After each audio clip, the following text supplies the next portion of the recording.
அருட்பெருஞ்சோதி அருட்பெருஞ்சோதி தனிப்பெரும் கருணை அருட்பெருஞ்சோதி.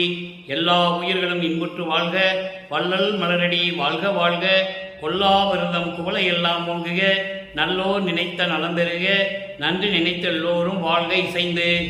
உலக மக்களே, அறிவான அன்பர்களே, ஆண்மநேய ஒருமைப்பாடுடைய அன்பர்களே, வல்லப்பமனம் கருளிய திருவிற்பாவில் மூன்றாம் திருமுறையில் பதிகம் 5 அங்கு இருக்கிற பாடல்களை பார்த்து கொண்டிருக்கிறோம்.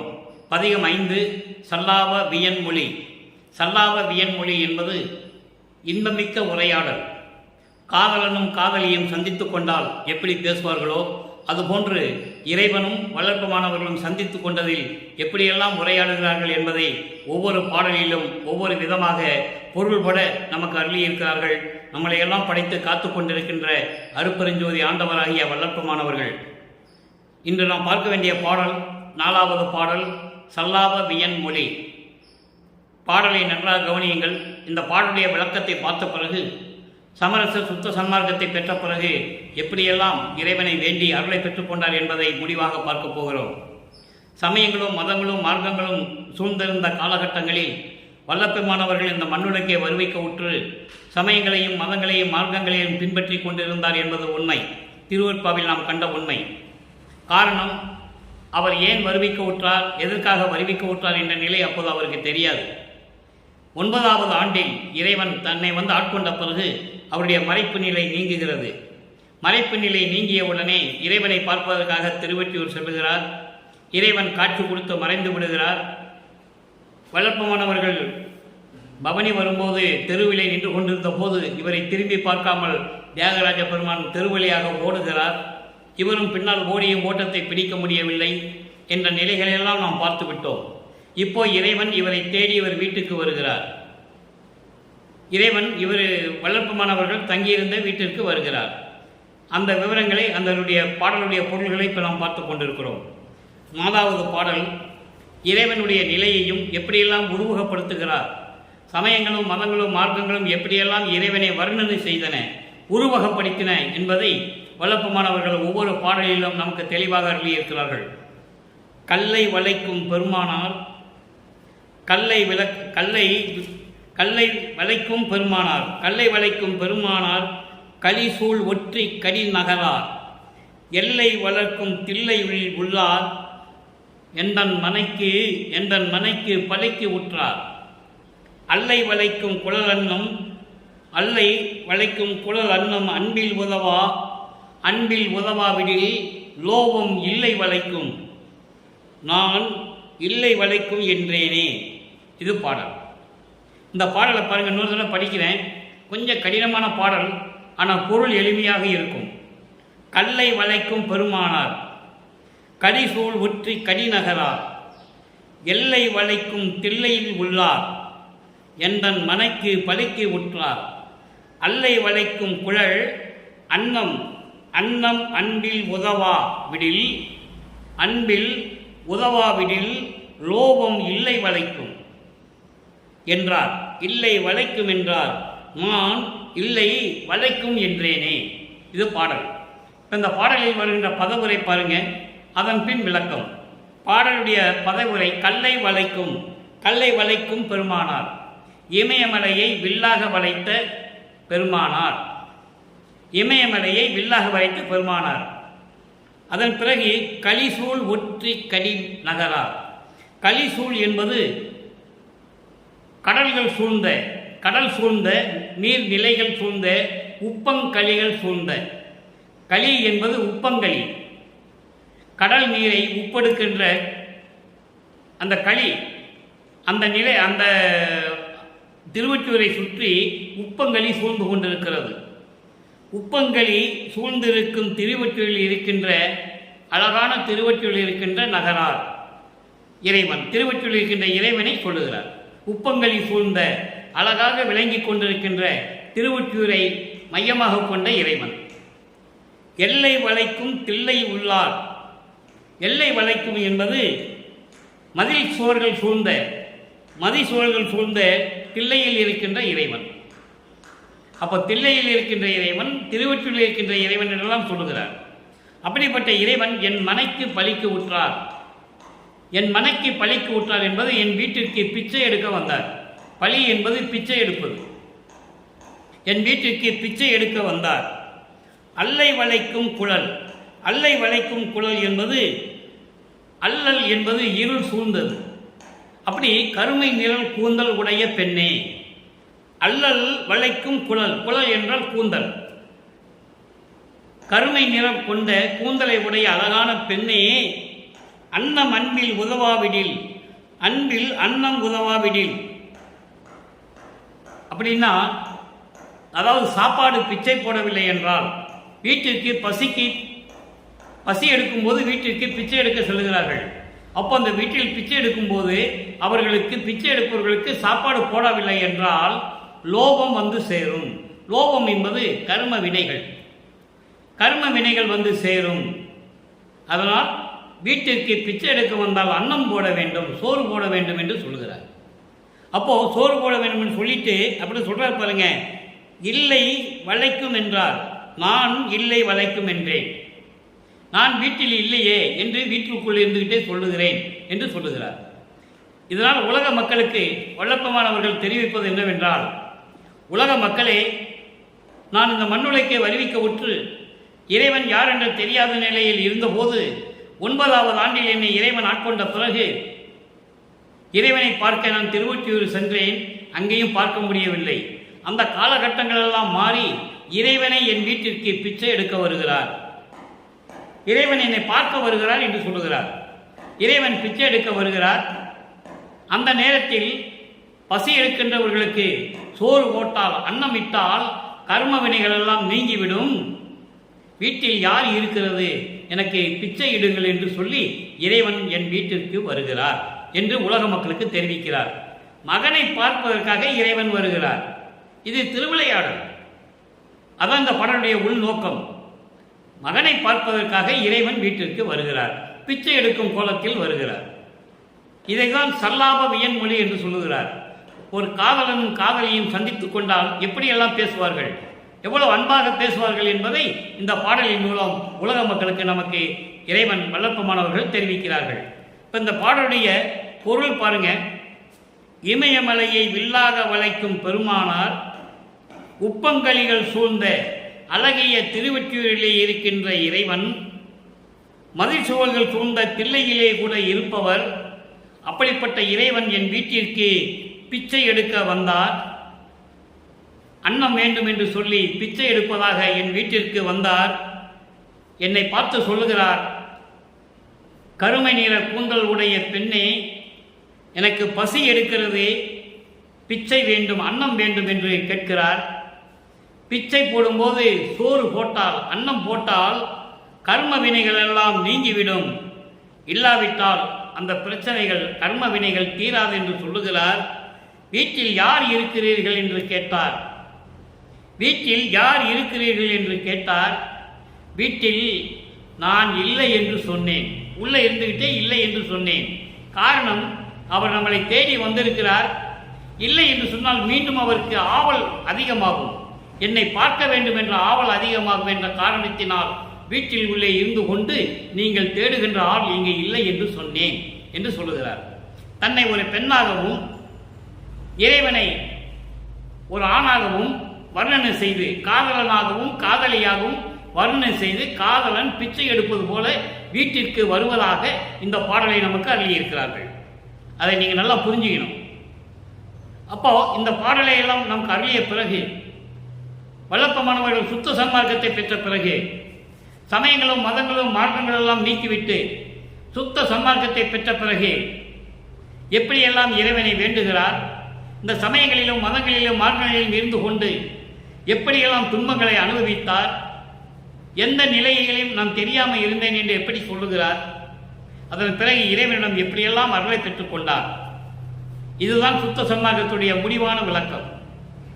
இறைவனால் வருவிக்க செய்து பல துன்பங்களையும் துயரங்களையும் இந்த மண்ணுலகிலே, உலகியல் வாழ்க்கையிலே அனுபவித்து, அதன் பிறகு தந்தை வந்து சுத்த சன்மார்க்கத்தை பெற்ற பிறகு எப்படி கடவுள் நிலையை வல்லப்பமான் அடைகிறார் என்பதை உலக மக்களுக்கு தெரியப்படுத்த வேண்டும்.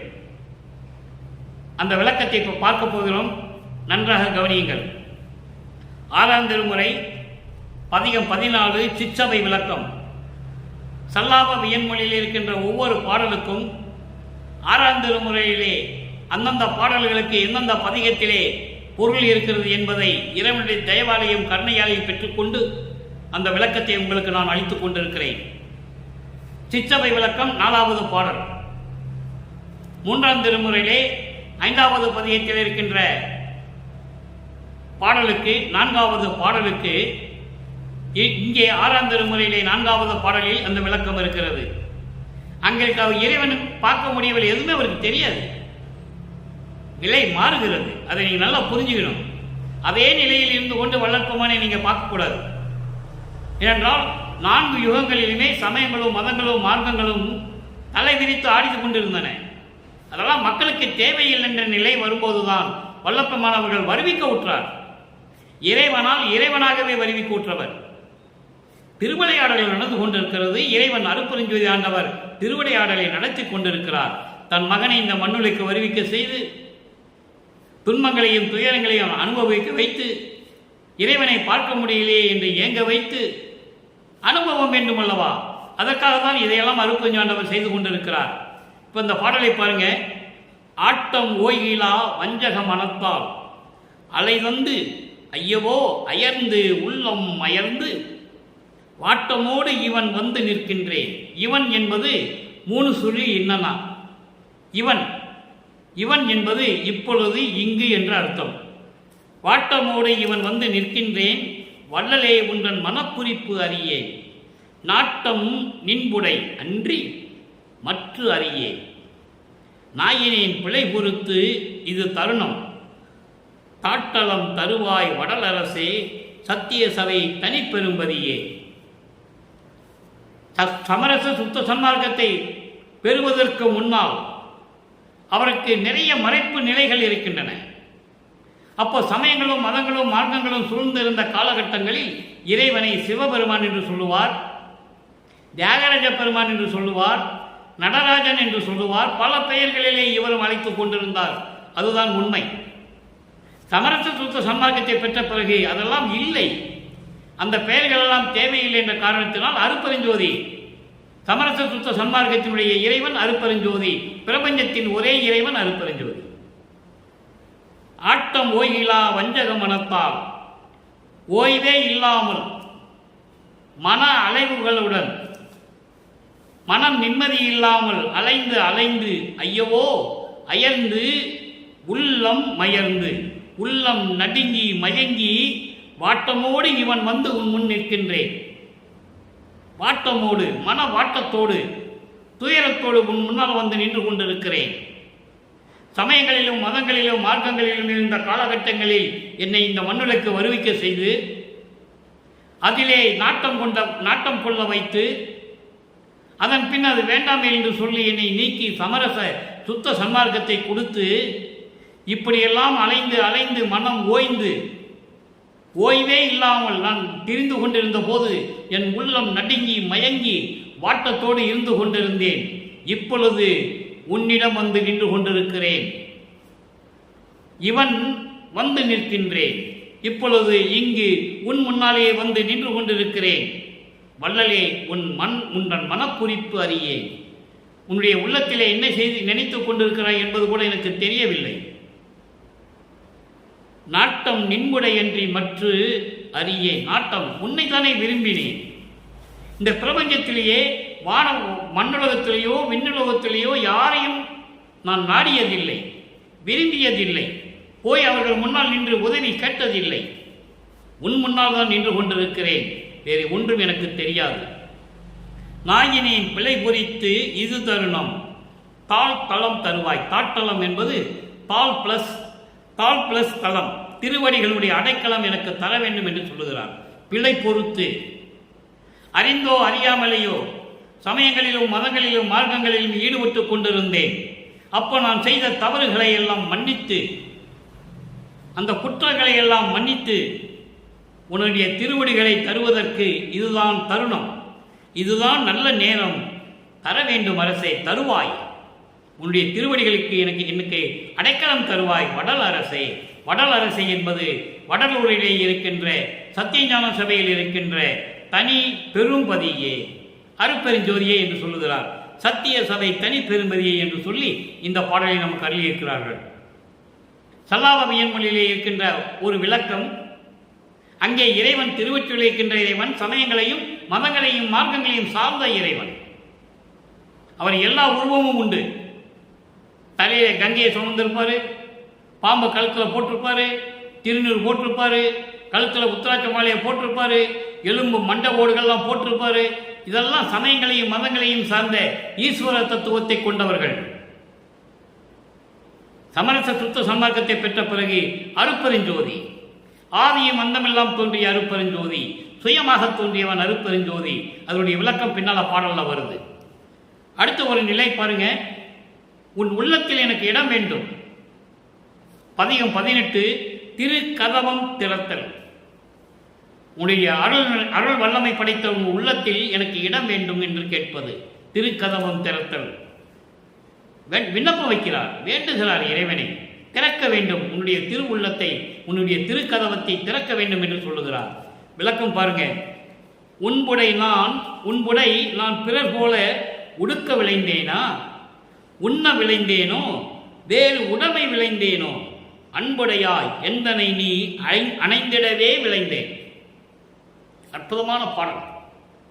இறைவனை தந்தையை பார்த்து கேட்கிறாரு, உன்புடை உன்னிடம் நான் பிறர் போல என்பது விண்ணுலகத்தில் இருக்கின்றவங்களும் சரி, தேவர்களும் சரி, மண்ணுலகத்தில் இருக்கின்ற மனிதர்களும் சரி, அவர்களெல்லாம் உன்னிடம் வந்து என்னை கேட்பார்கள்.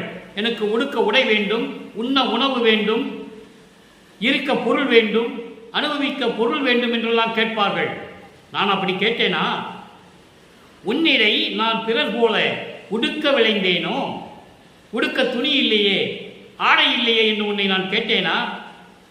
உன்னை உண்ண விளைந்தேனா? எனக்கு சாப்பாடு இல்லையே, எனக்கு உணவு கொடு என்று கேட்டேனா? வேறு உடைமை விளைந்தேனோ, பொருள் வேண்டும், ஆடம்பர வாழ்க்கை வேண்டும், பிரம்மன் திருமல் போன்ற உலக வாழ்க்கையெல்லாம் எனக்கு வேண்டும் என்று நான் கேட்டேனா? இதெல்லாம் பாடல்களிலே வரும். இது சூட்சமமான விளக்கம். வேறு என்பது, வேறு உடைமைகள் என்பது அதுதான். தேவர்களுடைய மாணவர்களுடைய வாழ்க்கை வேண்டும் என்று நான் கேட்டேனா? பிரம்மனுடைய வாழ்வு வேண்டேன். தெளிவாக சொல்லுவார், விருப்பிலேன் மாலையன் பதவி வேண்டி கொல் என விளிம்பினும் கொல்லேன் என்று சொல்லுவார். அதுதான் இங்கே சொல்றாரு, வேறு உடமை விளைந்தேனோ. ஆக இருக்க இடம் கேட்டேனா, உடுக்க துணி கேட்டேனா, பொருள் கேட்டேனா, ஆடம்பர வாழ்க்கை கேட்டேனா? அதெல்லாம் இல்லை, கேட்கவில்லையே. அன்புடையாய், அன்புள்ள இறைவனே, என் மீது பற்று கொண்ட இறைவனே, எந்தனை நீ அணைந்திடவே விளைந்தேன். என்னோடு இரண்டரை கலந்து கொள்ள வேண்டும் என்று தானே விரும்பினேன். என்னோடு நீ கலந்து கொள்ள வேண்டும் என்று தானே விரும்பினேன். அணைந்திடவே விளைந்தேன். ஐயோ அந்தோ என் ஆசை வெள்ளம் அணை கடந்தது அரசே. இப்படிப்பட்ட ஆசைகள், என்னோடு நீ இரண்டரை கலந்து கொள்ள வேண்டும் என்ற ஆசை வெள்ளம், ஆற்று வெள்ளம் போல கடந்து, அணையை கடந்து பெருக்கெடுத்து ஓடுகின்றது என்று சொல்லுகிறார்.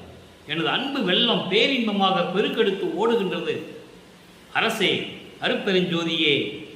அடுத்து சொல்ற பாருங்க, என்புடை வந்து அணைக என எம்புகின்றேன். என்புட வந்து அணைக என எம்புகிறேன்.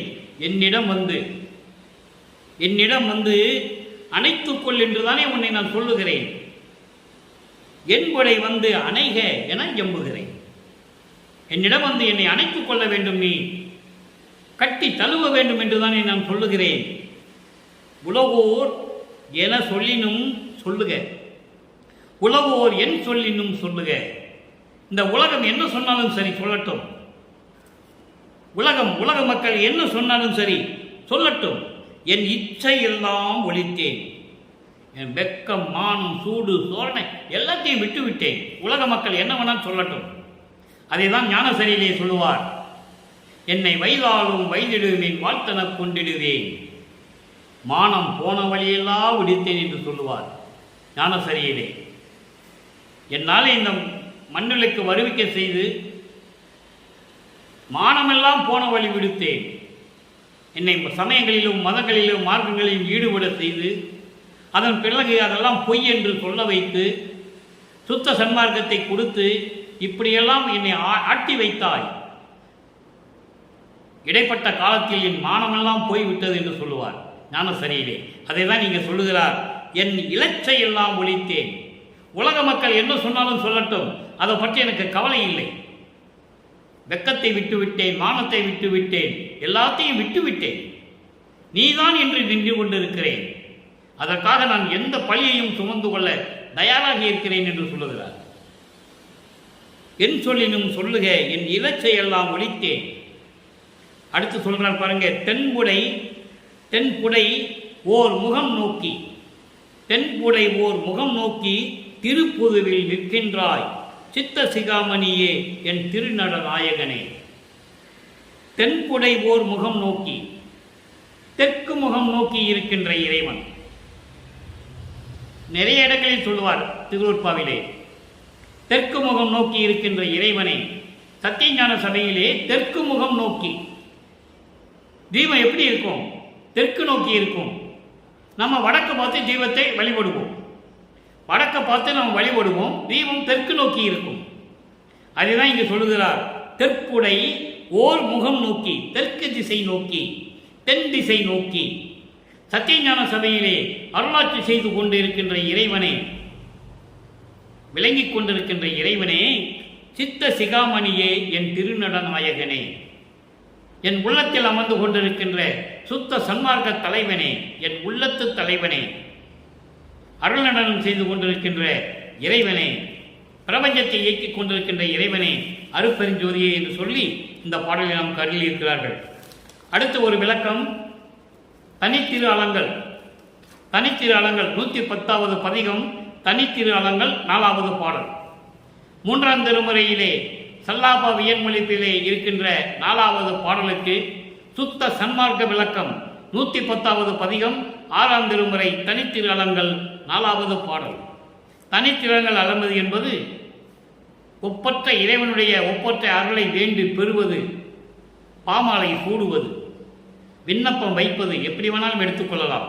பாமாலை சூடுவது, தூங்காதே விழித்திருக்கும் சூது அறிவித்து, தூங்காதே விழித்திருக்கும் சூது அறிவித்து என்னை ஆண்ட துறையே. நல்லா புரிஞ்சுக்கணும் நீங்க, இறைவன் ஆட்கொள்ளாத வரையில் அவருடைய நிலை வேறு. இறைவன் ஆட்கொண்ட பிறகு அவருக்கு தூக்கம் இல்லை, அதாவது உறக்கம் இல்லை, பசி இல்லை, தாகம் இல்லை, இறைநிலையில் இருக்கின்றவர். அதனால இங்க சொல்றாரு, தூங்காதே விழித்திருக்கும் சூது அறிவித்து என்னை ஆண்ட துறையே. தூங்காம யார் இருக்க முடியும்? இறைவனுடைய அருள் இருந்தால் தான் இருக்க முடியும்.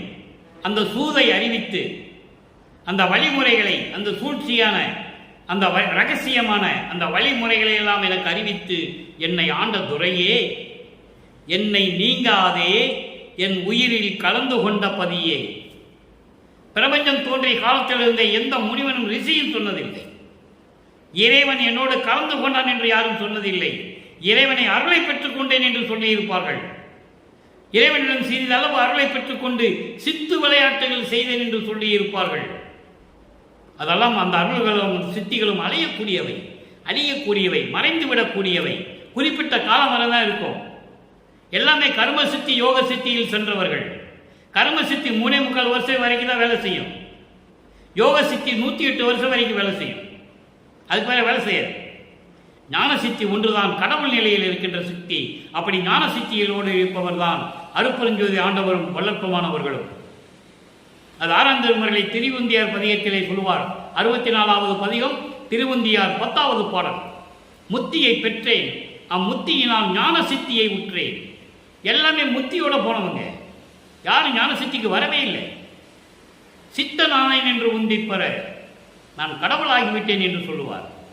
அதை தான் இங்கே சொல்கிறார், நீங்காதே என் உயிரில் கலந்து கொண்ட பதியே. எம்மையும் என்னை விட்டு இறையும் பிரியாது, அம்மையும் அப்பனுமாம் அருட்பெருஞ்சோதி என்று சொல்லுவார் அருட்பெருஞ்சோதி அகவலிலே. அதை தான் இங்கே சொல்லுகிறார், ஒரு சிறிதளவு கூட என்னை விட்டு பிரியாமல் இருக்கிறார், எனக்கு தாயாகவும் தந்தையாகவும் விளங்கி கொண்டிருக்கிறார் எனது தந்தை அருட்பெருஞ்சோதி என்று சொல்லுவார். அதை தான் இங்கே சொல்லுகிறார், நீங்காதனால் எப்பவும் விலகாது என் உயிரினில் கலந்து கொண்ட பதியே. அருட்பெருஞ்சோதியே, கால் நீட்டி பின்னே வாங்காதே, கால் நீட்டி பின்னே வாங்காதே, விரைந்து இவன் நீ வரல் வேண்டும். இவன் என்பது ஏற்கனவே சொன்னது போல 3 சொல்லியிருந்தான். இவன் என்றால் இப்பொழுது இங்கே நீ வர வேண்டும்.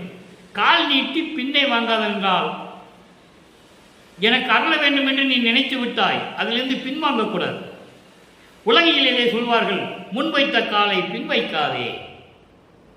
ஏதாவது ஒரு காரியம் செய்யும் போது நீ தொடங்கும்போது தொடங்கிவிட்டாய், அதிலிருந்து நீ விலகாதே என்று சொல்லுவார்கள். அது ஒரு பழமொழி சொல்லுவார்கள், முன்வைத்த காலை பின் வைக்காதே. அப்படி என்றால் நீ தொடர்ந்து சென்று கொண்டு இருக்க வேண்டும் என்று பொருள். அதே போல எனக்கு அருள வேண்டும் என்று நீ நினைத்து விட்டாய், அதிலிருந்து நீ மாறக்கூடாது, உடனே நீ இங்கு வர வேண்டும் என்று சொல்லுகிறார். அதைதான் கால் நீட்டி பின்னே வாங்காதே, கால் நீட்டி பின்னே வாங்காதே, முன்வைத்த காலை பின் வைக்காமல் விரைந்து வந்து எனக்கு நீ அருள வேண்டும் என்று சொல்லுகிறார். இவன் நீ வரல் வேண்டும், நீ இங்கு வந்து எனக்கு விரைவாக அருள் தர வேண்டும். தாழ்த்தெடில் என் மனம்தான் சற்றும் தாங்காதே. தாழ்த்தெடி என்றால் தாமதம் செய்தால், சிறிதளவு கூட நீ இனிமேல் தாமதம் செய்தால் என் மனம் தாங்காது, என்னால் சகித்து கொள்ள முடியாது, பொறுத்து கொள்ள முடியாது. இது நினது தனித்த திருவுள்ளம் அறிந்த சரிதம் தானே. சரிதம் என்றால் வரலாறு. இது உன் உள்ளத்துக்கு அந்த வரலாறுலாம் உனக்கு தெரியல. என் மனம் தாங்காது என்று உனக்கு தெரியும், உன்னுடைய திருவுள்ளம் அறியும், உன் திருவுள்ளம் அறியும். எனவே விரைவில் வந்து முன்வைத்த காலை பின் வைக்காமல் விரைந்து வந்து எனக்கு அருளை கொடுத்து நீ வர எனக்கு அருள வேண்டும். தாமதம் செய்தால் என் மனம் தாங்காது, சகித்து கொள்ள முடியாது, பொறுத்து கொள்ள முடியாது. இது உன் திருவுள்ளம் அறிந்த சரிதம் தானே, இது ஏற்கனவே இயற்கையாகவே அறிந்த வரலாறு தானே என்று சொல்லுகிறார். அடுத்த ஒரு நிலை பாருங்க, 117வது பதிகம் ஞான மருந்து. ஞான மருந்து என்பது இறைவனை தான் மருந்து என்று சொல்லுகிறார். நல்லா புரிஞ்சு, அருட்பெருஞ்சோதி ஆண்டவரை தான் சொல்லுகிறார். அதான் ஞான மருந்து என்று சொல்லுகிறார். 4வது பாடல் சுத்த சன்மார்க்க மருந்து. இந்த ஒரு வரிக்காக தான் இந்த பாடலை உங்களுக்கு நான் சொல்லிக் கொண்டிருக்கிறேன். சமயங்களையும் மதங்களையும் மார்க்கங்களையும் சார்ந்தவர்கள் ஈஸ்வர தத்துவத்தை கொண்டவர்கள். விந்து நாதம் சதாக்கியம் சுத்த வித்தை ஈஸ்வரம். அந்த ஈஸ்வரத்தை தத்துவத்தை கொண்டவர்கள் அந்த அந்த லிஸ்டில் வரவங்க தான் சிவபெருமான், நடராஜன், சொக்கநாதன், தியாகராஜ பெருமான், என்னென்ன பேர் இருக்கோ பூரா அவங்க தான். சமரச சுத்த சன்மார்க்கம் வரும்போது அருட்பெருஞ்சோதி சுத்த சன்மார்க்க மருந்து, சுத்த சன்மார்க்கத்தினுடைய மருந்து போன்ற இறைவன். அருள்ஜோதி மலையில், அருள்ஜோதி மலையில் துலங்கும் மருந்து, அருட்பெருஞ்சோதியுடன் விளங்கி கொண்டிருக்கின்ற மருந்து இறைவன். பிரபஞ்சம் முழுவதும் பரிபூரணமாக அருள் வீசிக்கொண்டு ஒளி விட்டு கொண்டு ஒளியை பரப்பி கொண்டிருக்கின்ற இறைவன் அருட்பெருஞ்சோதி. அதை தான் இங்கே சொல்றாரே, அருள் ஜோதி மலையில் துலங்கும் மருந்து. துலங்கும் என்பது விளங்கி கொண்டிருக்கின்ற, திகழ்ந்து கொண்டிருக்கின்ற இறைவன். பிரபஞ்சம் முழுவதும் அருள் வீசிக்கொண்டு அருளோடு விளங்கி கொண்டிருக்கின்ற இறைவன் அருட்பெருஞ்சோதி. சித்து உருவான மருந்து. சத்து சித்து என்று சொல்லுவார் இறைவனை. சத்து என்பது இயற்கை உண்மை, சித்து என்பது இயற்கை உண்மையின் விளக்கம். எல்லா அருளையும் பெற்றுக்கொண்டு எல்லா அருள் வல்லமைகளையும் கொண்ட இயற்கையின் உண்மையின் விளக்கமாக இருக்கின்ற கடவுள். வல்லப்பமான் தெளிவாக சொல்வார் அதை. என் தந்தை அருட்பெருஞ்சோதி ஆண்டவர் இயற்கை உண்மையின் விளக்க கடவுள். உலக மக்களே, உண்மையான கடவுளை தெரியாமல் இத்தனை ஆண்டு காலம் வீணாக்கி விட்டீர்களே, இனிமேல் வீணாக்க வேண்டாம். அருட்பெருஞ்சோதி ஆண்டவர் வருகின்ற தருணம் வந்துவிட்டது. பேருபதேசத்திலே சொல்லுவார், சன்மார்க்க கொடியை கட்டிவிட்டு அங்கு பேருபதேசம் செய்யும்போது உலக மக்களிடம் வெள்ளப்பமன் அவர்கள் இதை வழங்கியிருக்கிறார்கள். எனவே அப்படிப்பட்ட இறைவன் வருகின்ற தருணம். இப்போ சுத்த சன்மார்க்க காலம் நடந்து கொண்டிருக்கிறது. சுத்த சன்மார்க்க காலம் தொடங்கி 200 ஆண்டுகள் ஆகிவிட்டது. எப்போ தன் மகனை இந்த மண்ணுலக்கு வருவிக்க செய்தாரோ அருட்பெருஞ்சோதி ஆண்டவர், அன்றே சுத்த சன்மார்க்கம் தொடங்கிவிட்டது. நல்லா நீங்க புரிஞ்சுக்கணும். சமயங்களும் மதங்களும் மார்க்கங்களும் ஒளிந்து விட்டன. வல்லப்பமானவர்கள் திருவற்பாவிலே தெளிவாக சொல்லுகிறார், எல்லாம் ஒளிந்து ஓடிவிட்டன என்று சொல்லுவார். அதே போல யுகங்களும் முடிந்து விட்டது. திரேத யுகம், கிரேத யுகம், திரேத யுகம், துவாபர யுகம், கலியுகம். இப்போ ஒளியுகம் நடந்து கொண்டிருக்கிறது. கலியுகத்துக்கு மொத்தமே 5000 வருடங்கள் தான் என்று சொல்லுகிறார் நமது இறைவன் வல்லப்பமானவர்கள். எல்லாருமே தோன்றினார்கள், இறைவனுடைய அருளை பெற்றுக்கொண்டு அந்த காலகட்டம் முடிந்தவுடனே எல்லாமே மறைந்து விட்டார்கள். இதுதான் உண்மை. அதுக்கப்புறம் சமரச சுத்த சன்மார்க்கத்தை பெற்ற பிறகு உலக மக்களுக்கு சொல்ல வேண்டும் என்பதற்காக தான் வல்லப்பெருமான் அவர்கள் வருவிக்க விட்டார்கள். சித்து உருவான மருந்து, இயற்கை உண்மையின் விளக்க கடவுளாக இருக்கின்ற இறைவன் என்னை சித்து எல்லாம் செய்ய, எவ்வளவு அற்புதமாக அந்த உண்மையை சொல்றார் பாருங்க. யாருமே சொன்னதில்லை. எத்தனையோ கோடான கோடி பேர்கள் தோன்றினார்கள் இந்த பிரபஞ்சத்தில். யாருமே இறைவன் இப்படியெல்லாம் எனக்கு கொடுத்தார் என்று யாரும் சொன்னதில்லை. தன்னுடைய சுயநலத்துக்காக பல கற்ப ஆண்டுகளாக தவம் இருந்து, காட்டுக்குள்ளேயும் கடலுக்கடியிலையும் இருந்து கொண்டு, குகைக்கடியிலே இருந்து கொண்டு, புத்து வளர்கிற அளவுக்கு உடம்புல எல்லாம் மண்ணு புத்து வளர்கிற அளவுக்கு தவம் இருந்து கொண்டு, தங்களுடைய சுய லாபத்துக்காக யாரையும் விட தான் பெரியவனாக இருக்க வேண்டும் என்பதற்காக தான் தவம் இருந்தார்களே தவிர உலக மக்களுக்காக, உலக மக்களுக்கு நன்மை செய்ய வேண்டும், உயிரின் மேல் தயவையும் கருணையும் காட்ட வேண்டும், இறைவா எனக்கு அருளை கொடு என்று யாருமே கேட்டதில்லை. அதை உடைத்தெறிந்தவர் நமது இறைவன் வல்லப்பெருமானவர்கள். அதனால்தான் உலகிலே இருந்து வருவதாக போக்கு காட்டி திருவிளையாடல் செய்து கொண்டிருந்தார்களே தவிர அவர் ஏற்கனவே இறைவனாக வருவிக்க உற்றவர் என்பதை இங்கு நான் பதிவு செய்ய கடமைப்பட்டிருக்கிறேன். திருவற்பாவிலே அழகான ஆதாரங்கள்லாம் உண்டு. அதுதாங்க சொல்றாரு, என்னை சித்தி எல்லாம் செய்ய செய்வித்த மருந்து, 5 தொழில்களையும் கொடுத்து மகனை நீ விளையாடுக என்று சொல்லுவார், நீ ஆடுக மகனே என்று சொல்லுவார். திருவற்பாவிலே அத்தனை அற்புதமான இடங்கள்லாம் உண்டு. அதே தான் இங்க சொல்றாரு, என்னை சித்தி எல்லாம் செய்ய எல்லா அருள்களையும்.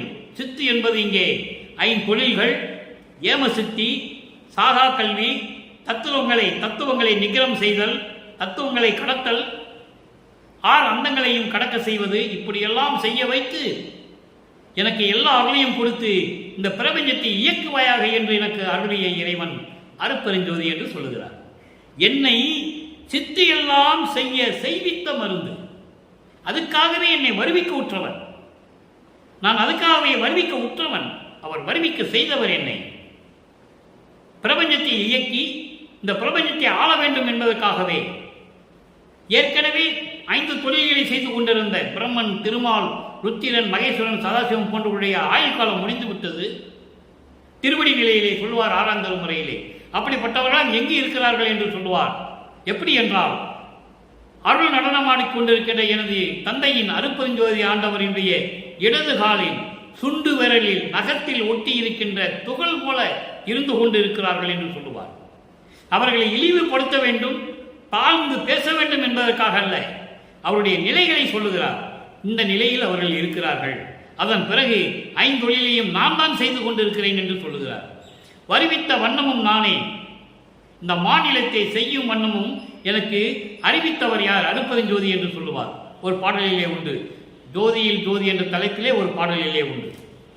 ஆக இப்படியெல்லாம் எனக்கு அருளை கொடுத்து இந்த பிரபஞ்சத்தை இயக்குவாயாக மகனே என்று சொல்லி எனக்கு எல்லா அருளையும் கொடுத்து இயக்க வைத்த இறைவன் அருட்பெருஞ்சோதி என்று சொல்லுவார். 5 வகை தொழிலும் என்பால் அளித்தனை, அது கொண்டு செய்வகை தெரிவித்து இந்நாள் முதல் என்னோடு சேர்ந்து ஒன்றாய் இருத்தல் வேண்டும் என்று சொல்லுவார். நீ என்னோடு 2 கலந்து கொண்டு இருக்க வேண்டும், நீயும் நானும் ஒன்றாக இருக்க வேண்டும், அப்படி இருந்தால்தான் இந்த பிரபஞ்சத்தை இயக்க முடியும் என்று சொல்லி தந்தையை தன்னோடு இணைத்துக் கொண்டவர். இவர் போய் அருட்பெருஞ்சோதிகிட்ட போகல, அவர் தான் வரார், மகன்கிட்ட வரார். அவர் தான் வந்து மகனோட 2 கலந்து கொண்டு இறைவனாக்குகிறார், மகனை அருட்பெருஞ்சோதி ஆகிறார்கள். அப்படிப்பட்ட இறைநிலையில், கடவுள் நிலையில் இருந்து கொண்டிருக்கிறவர் வள்ளற்பெருமான்.